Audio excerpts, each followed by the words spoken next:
My name is Mariah, a founder and CEO of Windy Hill Play, a nonprofit childcare organization in Durham, North Carolina. We started this adventure on a mix of good people, vaguely formed ideas, very little childcare experience, but a solid tolerance for chaos.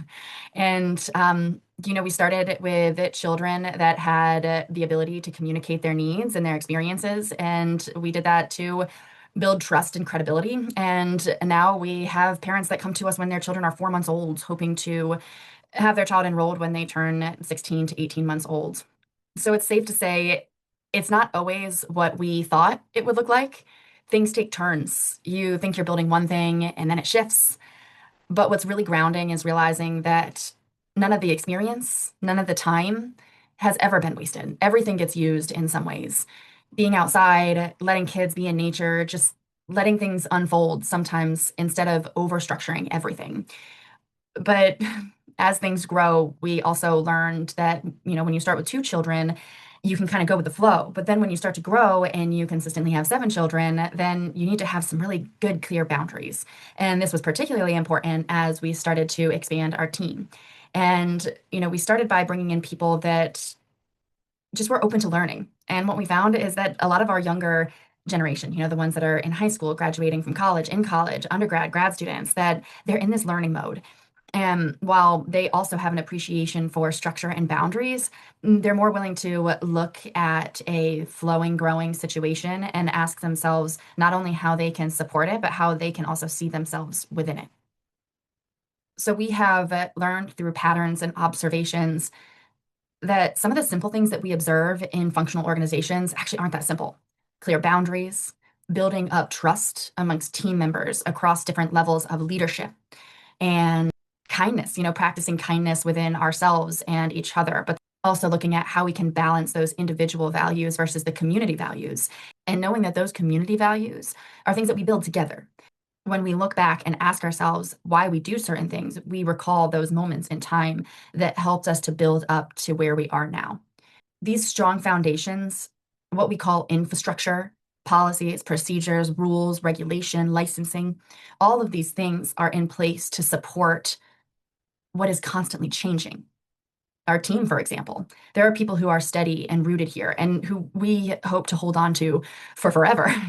And I tell that, I was like, look, as long as you allow us to keep you, we are going to be so grateful. But then there's people who come in for seasons and that we're so excited when they move on to the next chapter that they've been looking forward to moving on to. And it's our job or our opportunity or our privilege to recognize the difference. Our team wants to learn, they want to grow. And honestly, the fun in that doesn't stop as we get older.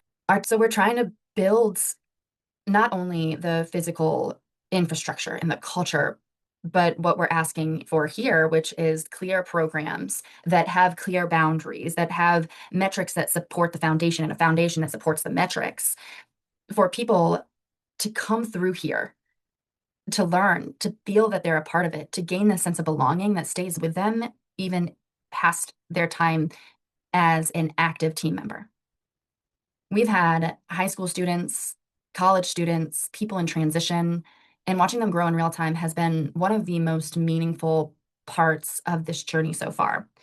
We want our team members to know that we are actively building within the community avenues, pipelines, channels for the children to grow, for families to feel connected and together, for our team members to feel that.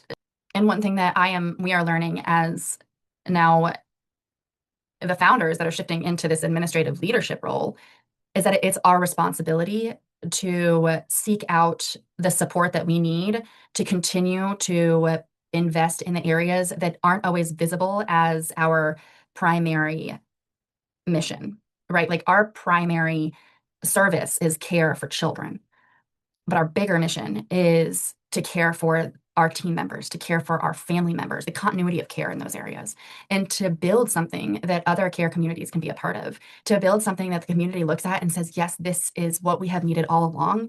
And it's not as a us versus them, it's an us with us. It's an us coming together stronger, building that care infrastructure that stays with people across the margins, that truly supports families across socioeconomic groups. When we say we're going to support families across socioeconomic groups, our team has to reflect that too. And that's what we have learned as we're growing is that our community and our team, the children that we serve, have to reflect that goal of serving families across socioeconomic groups because families can walk into a space and know and feel whether they truly are represented in that organization's values.